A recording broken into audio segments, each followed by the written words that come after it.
Hello, hello, hello, everyone. This is Irene with SaugaTalks. Hello, I speak weekly with fascinating people in tech. And what fascinates me is that enormous response I get because my guests are experts, they're influencers, they're entrepreneurs, and just fine individuals to talk to. So follow SaugaTalks. I have to put it in, at the beginning of the talk. Follow SaugaTalks on LinkedIn. I'm on Twitter and YouTube. I do want to reach out to broader audience on YouTube. So if you're listening today, if you're watching any of shorter videos, so please make sure you like, you comment, and you share if points are relevant, because we're trying, yes, to bring some knowledge and wisdom to the world. So today I am so privileged because with me here, Chuck Brooks. Chuck, how are you? Doing great. How about yourself, Irene? Doing really well. It's kind of hot here where I am. I'm sure you're in East Coast. You feel the Yes, I'm in heat. air conditioning. Feels good to Exactly. be in air conditioning. Exactly. I'm so lucky to be able to talk to people and to, frankly, to raise questions that are relevant, to a lot of people trying to get their life together, right? Trying to work in different ways and transform the businesses. So today we said we're going to talk about emerging tech in cybersecurity. But to me, what's an interesting angle? So let's start with technology, maybe the driver to Sure. innovation, but I do want to get to business outcomes at some point. So, Chuck, where do you see the innovations coming from in cybersecurity? Because we need help. Yes. Well, this has been a transformative couple years. I think we all woke up and we recognized, oh, we really are in the digital era. Everything is connected, and now we're stuck at home. So I think a lot of the business models now have been changed to do stuff digitally, communicate digitally, and particularly with cybersecurity, protect your digital communications and your data. So I think with the transformation, we've come to recognize that there's some key technology tools that are influencing these outcomes. One being artificial intelligence, the other being machine learning, part of artificial intelligence. 5G for communications, the Internet of Things, where there are going to be three times as many connected devices in the next few years than there are people. And of course, a variety of other technologies dealing with nanotechnologies to precision medicine. And particularly of interest to me is the neurotech phase that's happening right now with the human brain interface. And so it really comes down to a lot of it, and it's really computing power. And we've vastly increased our computing power in several ways, particularly with supercomputing and the way we've been able to consolidate and analyze data. And that's largely through artificial intelligence type technologies. Amazing, amazing. So is company embracing, right? Embracing new technologies. So where do you see the low hanging fruit? Because we Well, hear, right? Yep, yep. yeah, well, there's no, I don't know if there is any real low hanging fruit because it's a very competitive market. But I think what's happened is businesses recognize that everything is being automated, and the reliability of your ability to do business is dependent upon a secure digital ecosystem that is tooled with the very best practices, as I mentioned, and also technologies that are able to give you a differentiator. And this is being involved in not just the transactional aspect of business, but the planning of business and analytics, and particularly involved in all the data. As you know, it's cliche, but data is the new oil, and that is really true. And businesses are changing their model to realize that protecting their data, their crown jewels, is essential, and everything dealing with the strategy around that now involves the transfer of that data, the protection of that data, and the use of that data. Absolutely, absolutely, Chuck. So I'm learning about emerging technologies and trends on Gartner Radar. Okay, and I'm following Gartner, of course, for many years, and I like how they actually changing the trends on their circle, on their like magic circle, if I can call it. So they talk about edge AI. Okay, that's really transformative, right, in every business, and advanced computer vision and low code. Okay, do you see those trends prevailing in cybersecurity adoption or not yet? Well, I think they are. I mean, first of all, Gartner is very good, very accurate in their predictions. I commend them. I read them and Forrester and IDG and several others on a regular basis. But I think they've really, I mean, really, we are in the beginning in the age of artificial intelligence, and the question of how you define artificial intelligence. We have machine learning primarily, which is able to recognize patterns and act on those patterns and speed up transactions, speed up the ability to compute, etc. but we don't really have a sentient artificial intelligence that thinks for itself yet. We may in the not so near future, in the distant future, depends who believe in. And so, those technologies are already impacting us. And robotic process automation is being used widely now. Chances are, if you're calling a call center, you're talking to, an algorithm or a robot on a screen. So, we're already there. We're at the beginning of that era, and the question is how much and how quickly it transforms. And I think if you look at the exponential changes that are happening right now, it's a good barometer of what's going to be in the near future, because of the amount of research being done in industry, government, and academia right now is so much focused on the emerging technology capability in the fourth industrial revolution, which is the connectivity of it. I think we're going to make growth and grow by bounds that you haven't seen before, and I would not expect us to be surprised if we're soon into the quantum era. Yes, this is a good leadway, Chuck, because I spoke earlier, this year was it? Yeah, with Davor Pavuna. He's a leading researcher in quantum computing, and he wanted us to address in this talk an important topic of QR crypto. Okay, because Davor is asking if cybersecurity is behind in user protection because QR crypto is the only patented technology and quantum is coming. So where do you think we stand in terms of protecting the entities, companies, governments, individuals? There's a question of perspective and scaling. On a broad basis, if you're talking about governments, I think eventually we're going to have quantum protection because of the amount of data that's been stolen from governments and can be synthesized so quickly and used also in both a defensive and offensive capability if you're quantum, and also the communication aspect of it. And that's being proven now. And there's a huge amount of development in quantum. I mean, I think it's really a growth area. There's still a lot of research to be done.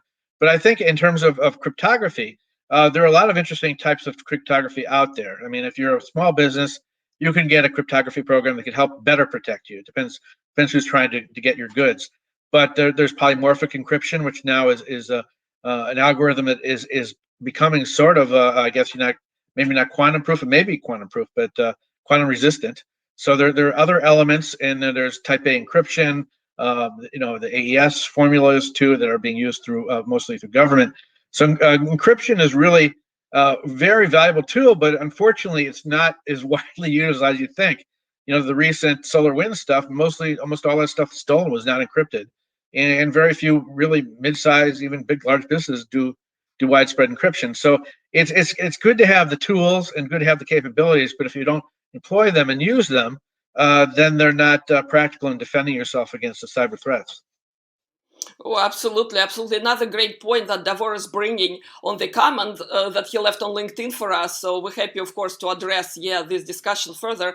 So what Davor is bringing is we are all online 24/7. Very true, right? And apart from QR crypto, he's mentioning that responsible entities and officials sleep, quote unquote, meaning that quantum revolution is here, right? AI is here. But what is the truth on e-security? And by truth, Chuck, of course, I mean, what's your point of view on e-security and what can we all do?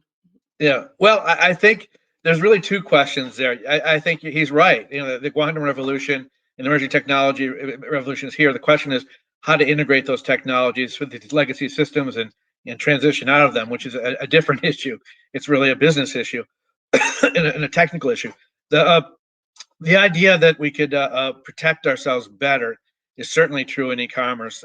You notice the ransomware attacks are so prevalent right now. It's just because they're easy. A lot of the attackers have automated these attacks. They have so much a rich target because of remote work. As one office is now 1,000 offices of people all over.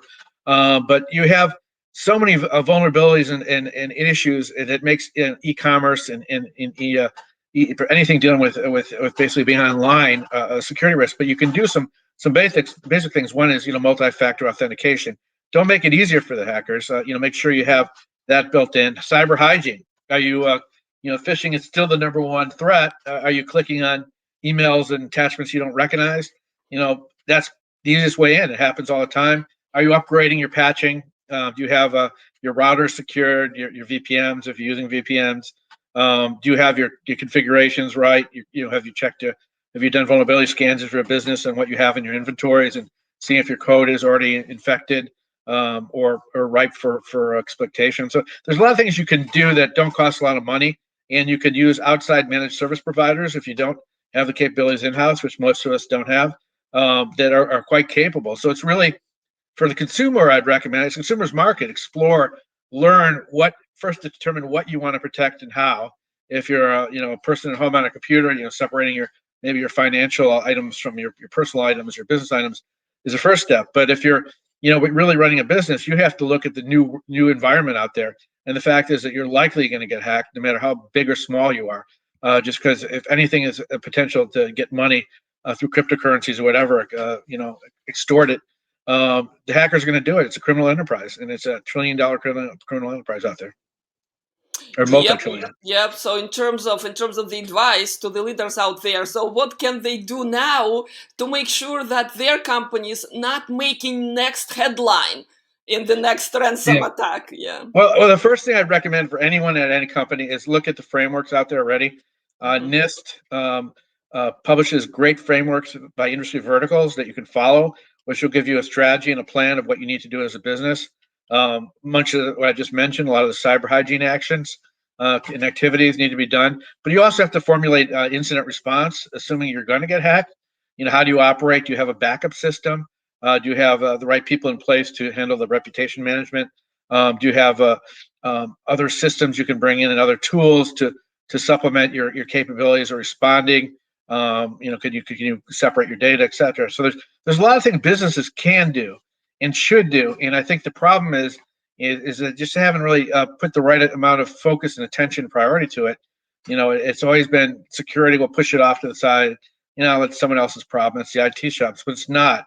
It's a C-suite issue nowadays, and everyone in every company is responsible for security because it is the number one threat to the commercial aspects and industry aspects of operations of a business, and not just businesses, also our critical infrastructure. Yep, I'm glad you brought that point, Chuck, because security is everyone's business. It's not IT anymore. It's not the technical leader I have on my team and it all his problems, right? So more and more we're learning that the issues is really in everyone's behavior, starting with leadership.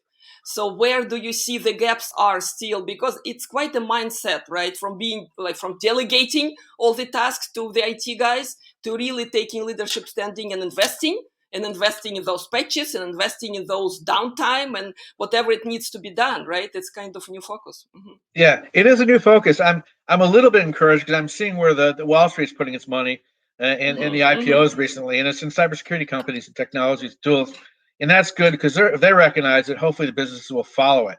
Mm-hmm. I still think there's a set mindset that's very difficult in a lot of corporations that Mm-hmm. still don't recognize security and the issues, and they still think everything in terms of revenue and profit, and will be taken away from marketing or sales or legal, accounting, instead of putting where it should be in security. Security is an integral aspect of your future as a business. So I'm hoping that's changing. I see some positivity, and I think we're getting lots of wake up calls, of course, with solar winds and Colonial Pipeline and meat packaging plants and water plants being attacked. So I mean, how much more can we, wake up call do we need to realize that we're all vulnerable?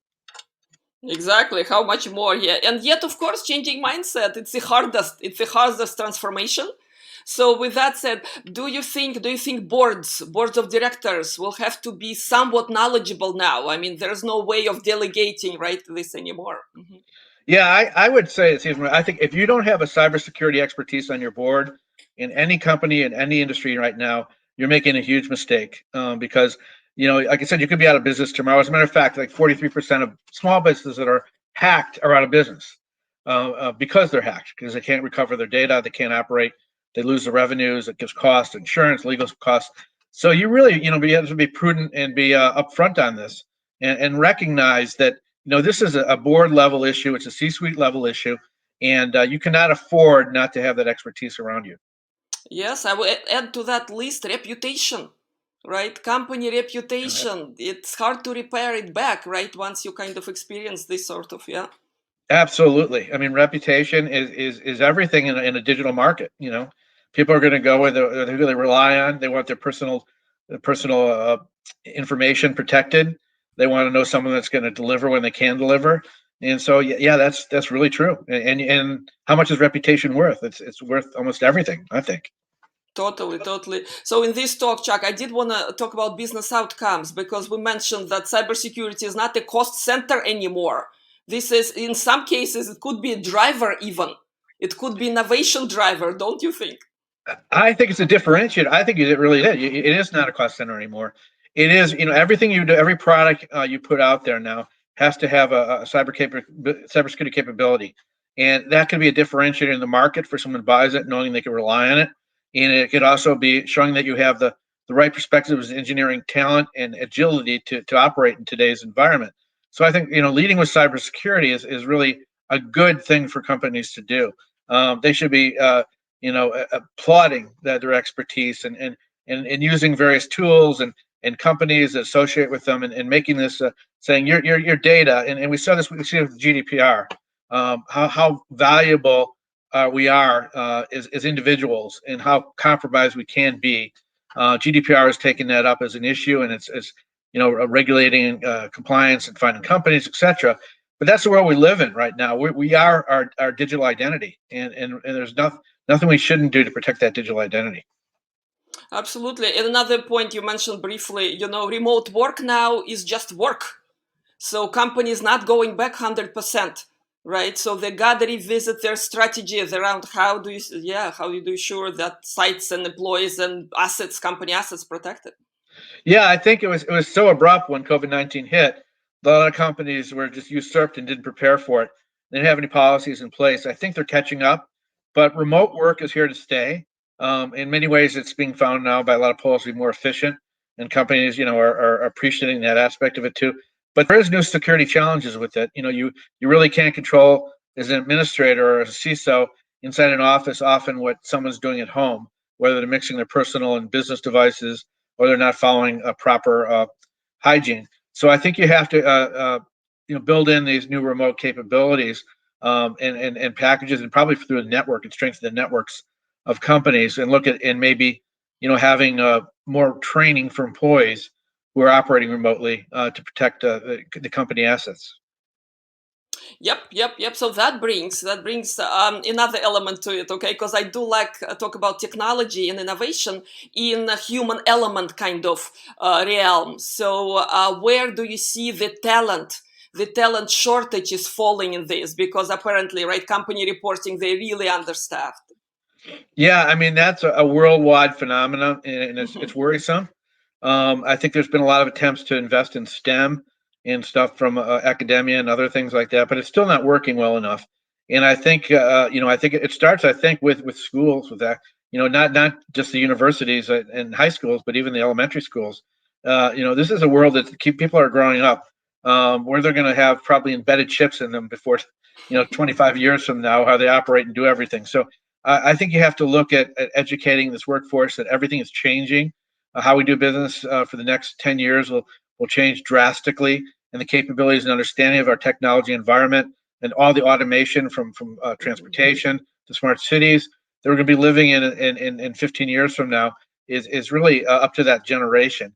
So I think we really need to start educating, making more certification programs available, stronger academic programs in cybersecurity. Thankfully, I'm happy to say I work in one of those. I work for Georgetown University part time as faculty in two programs, applied intelligence and cyber risk management.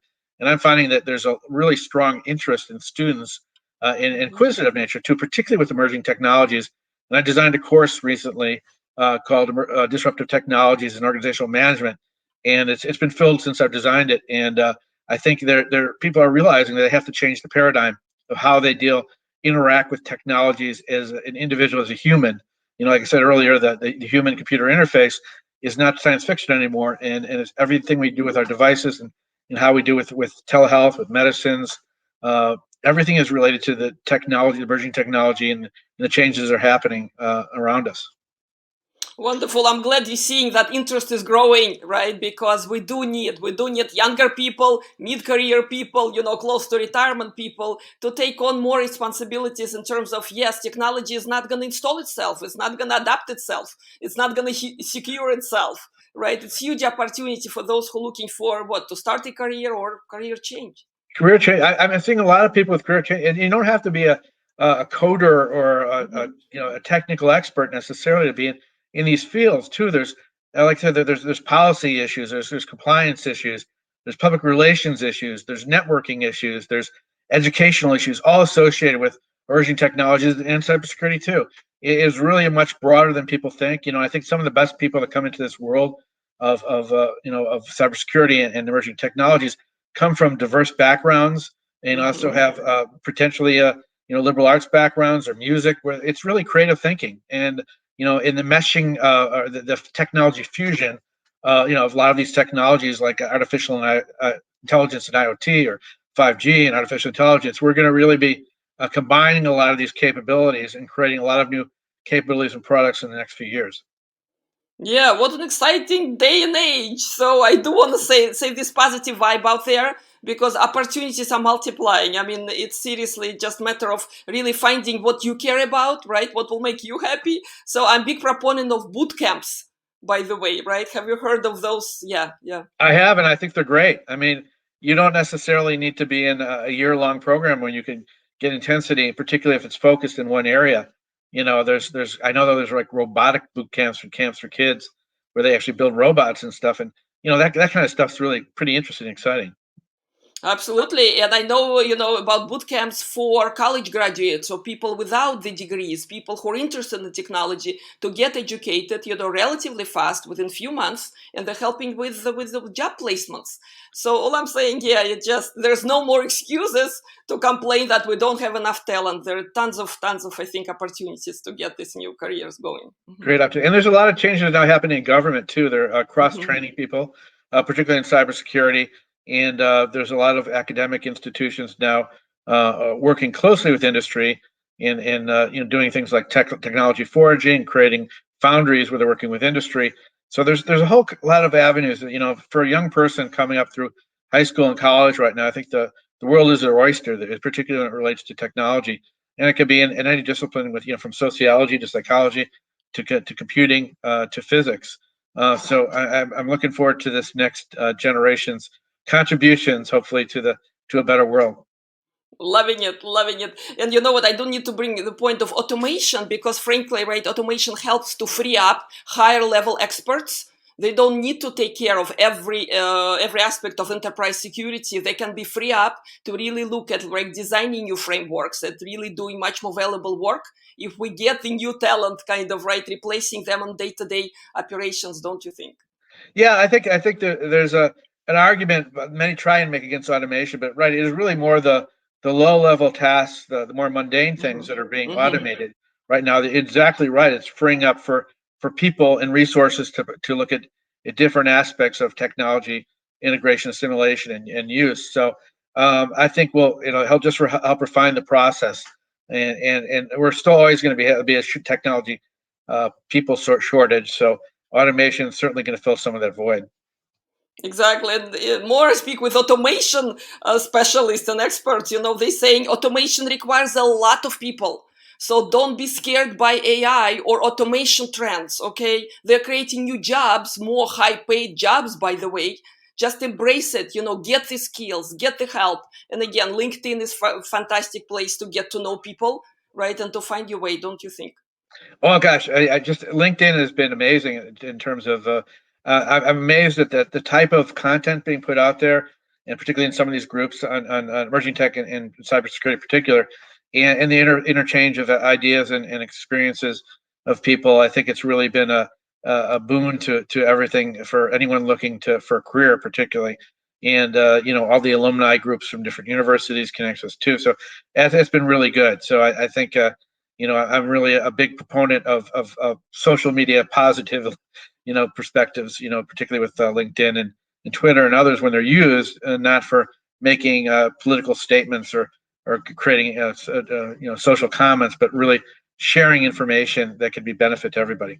And I encourage our listeners and our and our audience over here to follow Chuck, because you are enormously important on LinkedIn, on Twitter. I follow you everywhere, and the wisdom there, and connection to academia and practical industry cases, and just plain information that we all happy to consume. So please follow Chuck everywhere. Thank you. I appreciate that. Yeah, I Uh, always I try and interact with my followers as much as possible, and it's Wonderful. amazing some of the people I've met along this journey at conferences that I've known from LinkedIn globally. So it's really it really brings the globe together. Oh, totally, totally. And Chuck, congratulations on just being recognized as one of the best in the world, okay, on cybersecurity. And that comes with, of course, with huge reputation, with huge experience, but mostly with your openness. I think, the fact that you're sharing your point of views, the fact that you're open to contacts and really interacting with people, it does contribute to that kind of recognitions. Congratulations. Oh, thank you so much. I appreciate that. No, I really do enjoy the interaction. I enjoy the writing. I enjoy the speaking. It's I think part of the role in cybersecurity is being an advocate for it, and how we can help propel cybersecurity to the top of the C-suite is really to talk about it, and I think that small contribution, but it helps. Fantastic. So that's what I'm trying to achieve with our talk today, right? Those who haven't heard from you yet, this is a chance to look, and it's just fantastic. Technology we have at fingertips, that we are all much more accessible now, and that's digital transformation happening every second here and now. It really is. We're in a different world, and digital transformation is a perfect term for it. We have transformed, and we're transforming more. Completely, completely. Going from all the phone conversations, in the business, I worked for IBM for many years and for a few companies before that, right? It was fun. It was fun most of the time, right? And look at us now, being able to connect, being able to share the knowledge. I mean, this is the time and, and moment to be in. It really is. I share with my daughters. They've grown up on smartphones. I didn't have that luxury, and it was amazing. So there's pros and cons, of course, to that too. But nowadays, instantly, you know where everyone is. You can talk to them anywhere.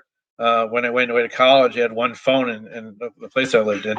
So it's a different world where communication is ubiquitous, and so it comes with pros and cons because someone could always get hold of you, and you always have to worry about who's judging you on the social media with younger people. But that's adaptable, and I think you have to use technology for good as much as you can, although it does have obviously drawbacks.